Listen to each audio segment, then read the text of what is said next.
محترم سامعین کرام، السلام علیکم ورحمۃ اللہ وبرکاتہ۔ الحمدللہ وکفی وسلام علی عبادہ الذین اصطفی، اما بعد فاعوذ باللہ من الشیطان الرجیم، بسم اللہ الرحمن الرحیم۔ ليس البر أن تولوا وجوهكم قبل المشرق والمغرب ولكن البر من آمن بالله واليوم الآخر والملائكة والكتاب والنبيين إلى آخر الآية۔ صدق الله مولانا العظيم وصدق رسوله النبي الأمين الكريم، ونحن على ذلك لمن الشاهدين والشاكرين والحمد لله رب العالمين۔ انتہائی عقیدت و محبت کے ساتھ حضور آقا نامدار مدنی تاجدار جناب احمد مجتبی محمد مصطفیٰ صلی اللہ تعالی علیہ وسلم کی بارگاہ بے کس پناہ میں درود و سلام کا نذران عقیدت پیش کریں۔ اللہم صلی علی سیدنا شفیعنا مولانا محمد وبارک وسلم صلاۃ و سلاما علیک یا رسول اللہ صلی اللہ تعالی علیہ وسلم۔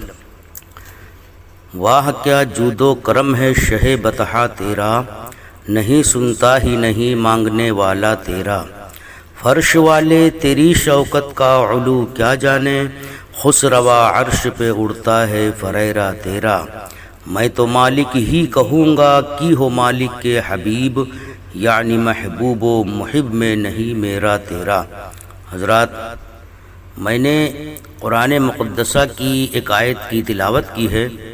یہ آیت مبارکہ سورہ بقر کے اندر ہے اور آیت نمبر ہے 177، یعنی 177 میں اللہ تبارک و تعالی نے جو ہے ذکر فرمایا ہے کہ جس کا معنی اور ترجمہ سرکار اعلیٰ حضرت نے یہ فرمایا کہ کچھ اصل نیکی یہ نہیں کہ منہ مشرق یا مغرب کی طرف کرو، ہاں اصل نیکی یہ ہے کہ ایمان لائے اللہ اور قیامت اور فرشتوں اور کتاب اور پیغمبروں پر، اور اللہ کی محبت میں اپنا عزیز مال دے، رشتہ داروں اور یتیموں اور مسکینوں اور راہگیر اور سائلوں کو اور گردنیں چھڑانے میں، اور نماز قائم رکھے اور زکوٰۃ دے، اور اپنا قول پورا کرنے والے، اور جب عہد کریں اور صبر والے، اور مصیبت اور سختی میں اور جہاد کے وقت یہی ہیں جنہوں نے اپنی بات سچی کی، اور یہی پرہیزگار ہیں۔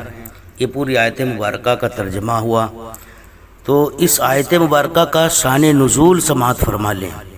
اس آیت مبارکہ کا شان نزول یہ ہے کہ یہود و نصارہ کے حق میں آیت نازل ہوئی، کیونکہ یہود نے جو ہے بیت المقدس کے مشرق کو اور نصارہ نے اس کے مغرب کو قبلہ بنا رکھا تھا، اور ہر فریق کا گمان تھا کہ صرف اس قبلہ ہی کی طرف منہ کرنا کافی ہے، یعنی ہر شخص کا گمان یہ تھا کہ اب وہ قبلہ کی طرف منہ کر کے کھڑا ہے، عبادت کر رہا ہے، یہی اس کے لیے کافی ہے۔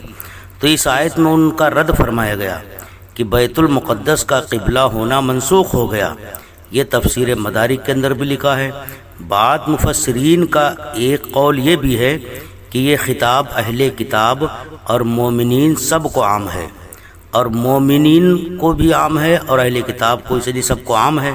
تو معنی یہ ہے کہ صرف رو بقبلہ ہونا اصل نیکی نہیں ہے جب تک کہ عقائد درست نہ ہو اور دل اخلاص کے ساتھ رب قبلہ کی طرف متوجہ نہ ہو۔ مطلب یہ ہوا کہ جب تک ایمان اور عقیدہ درست نہ ہوگا تو یقیناً آدمی کی جو ہے قبلہ کی طرف منہ کر کے کھڑے ہو جانے سے، نماز پڑھ لینے سے یا عبادت کر لینے سے کامیابی اور کامرانی نہیں ملے گی۔ اس سلسلے میں حدیث مبارکہ بخاری شریف میں موجود ہے، جس کے راوی حضرت عبداللہ ابن عمر رضی اللہ تعالیٰ عنہ ہیں۔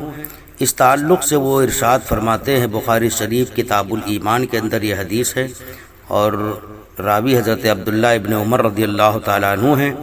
ان ابن عمر قال رسول اللہ صلی اللہ علیہ وسلم بنی الاسلام علی خمس شہادت ان لا الہ الا اللہ وَأَنَّ محمد الرسول اللہ وَإِقَامُ الصَّلَاةِ وَإِيتَاءُ الزَّكَاةِ وَالْحَجُّ وَصَوْمُ رمضان۔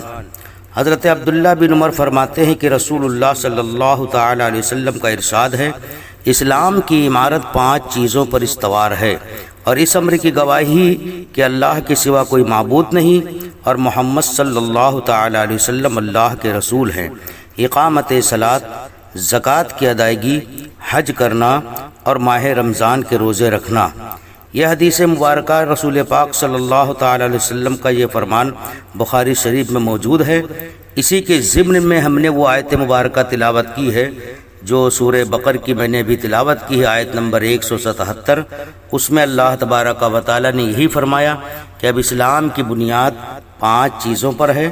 تو اب 5 چیزوں پر جو اللہ رب العزت نے بنیاد رکھی ہے، اب ساتھ ہی ساتھ ایک حدیث اور حضرت ابو ہریرہ روایت کرتے ہیں۔ حضرت ابو ہریرہ اس کے تعلق سے رسول پاک صلی اللہ تعالی علیہ وسلم کا ارشاد نقل کرتے ہیں، ان ابو ہریرہ ان النبی صلی اللہ علیہ وسلم قال الایمان بدع وستون شعبۃ والحیاء شعبۃ من الایمان، شعبۃ من الایمان۔ حضرت ابو ہریرہ رضی اللہ تعالی عنہ نے فرمایا، ایمان کی 60 سے کچھ اوپر شاخیں ہیں اور حیا بھی انہی میں سے ہے۔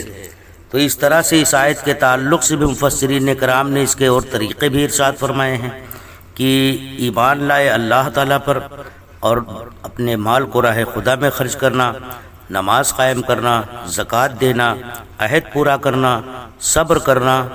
اور ایمان کی تفصیل یہ ہے کہ ایک تو اللہ تعالیٰ پر ایمان لائے کہ وہ حی اور قیوم ہے، غنی ہے، وہ سمیع اور بصیر ہے، وحدہ لا شریک ہے، اور قیامت پر ایمان لائے کہ وہ حق ہے اور اس میں بندوں کا حساب ہوگا، اعمال کی جزا دی جائے گی۔ اور ساتھ ہی ساتھ رسول پاک صلی اللہ تعالی علیہ وسلم جو اللہ کے مقبول ہیں، اللہ کے محبوب، رسول کے محبوب ہیں، اللہ کے رسول صلی اللہ تعالی علیہ وسلم ان کے بارے میں شفاعت فرمائیں گے۔ تو یہ حدیث مبارکہ جو آپ حضرات کے سامنے ہم نے پیش کیا، جس میں اسلام کی بنیادی چیزوں کا ذکر کیا گیا، اب اس کے ساتھ جو ہے آگے مزید وضاحت احادیث مبارکہ میں ہم پیش کریں گے کہ پھر اب اس کے بعد یہ اسلام افضل آدمی کا کون سا ہے اور مسلمان کی پہچان کیا ہے، مسلمان کی علامت کیا ہے۔ تو پروردگار عالم کی بارگاہ میں دعا ہے اللہ تبارک و تعالی ہم کو اور آپ کو ان باتوں کو سن کر ان پر عمل کرنے کی توفیق رفیق عطا فرمائے۔ مزید وضاحت احادیث مبارکہ سے آنے والی آڈیو میں آپ حضرات کے سامنے پیش کی جائے گی۔